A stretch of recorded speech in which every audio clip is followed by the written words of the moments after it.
სოფელ გუნდაეთში მოსწავლეებისთვის ზარი უკვე 20 წელია ვაგონში ირეკება. ჭიათურის მუნიციპალიტეტი სოფელში სკოლას მძიმე პირობებში უწევს მუშაობა. დაწყებითი სკოლა აქ 2 ვაგონშია განთავსებული. გასულ წელს ამავე მიზნით ახალი ვაგონით შეიძინეს, თუმცა ის ისე დაზიანდა, რომ გაკვეთილების ჩატარება ვერ მოესწრო. უჩვეულო სკოლის შესახებ ჩვენი სიუჟეტი სოფელ გუნდაეთიდან. ორი ძველი წითელი ვაგონი, შედარებით ახალი, მაგრამ გამოუსადეგარი თეთრი ვაგონი და ხეზე მიყრდნობილი, ნახევრად დანგრეული საფირფარეშო. ეს ჭიათურის რაიონის სოფელ გუნდაეთის სკოლაა. სოფლის დაწყებითი სკოლის მოსწავლეებისთვის ზარი 20 წელზე მეტია ვაგონებში ირეკება. სკოლისთვის შარშან ახალი 15,000 ლარიანი ვაგონი შეიძინეს, მაგრამ იქ ერთი გაკვეთილის კი არ ჩატარებულა. ვაგონი მალევე დაზიანდა. მიწისძვრის შემდეგ ასია გეიჭრა ფუნდამენტი, უნდა აშენებულიყო მიწისძვრაზე, წევიდა გამსახურდია და დამთავრდა სკოლის მშენებლობა. შარშან ზამთარში აგერ მოიტანეს ქვით ნახავდით ალბათ ახალი სკოლა არის $15,000 დაჯდა ის ერთი ვაგონი. და კედელი რა მდგომარეობაშია, შეხედავთ თვითონ შევარდნილია შიგნით ახალი სკოლა.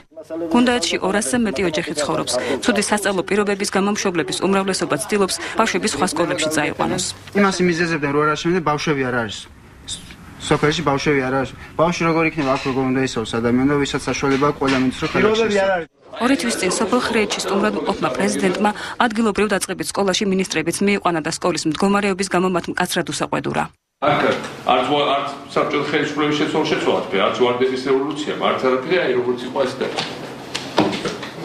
ჯერი ნახე, ხალი ჩამოდის და სულ ორიოდე კვირის წინ მიხეილ სააკაშვილმა სოფელ სვერის სკოლის ეზოშიც გამართა შეხვედრა და ამ სკოლის მოწესრიგების პირობაც დადო. ამჟამად ჭიათურის მუნიციპალიტეტში მხოლოდ ის სკოლები რემონტდება, სადაც პრეზიდენტი იმყოფებოდა. გუნდაეთის სკოლა კი ისე ვაგონებში რჩება.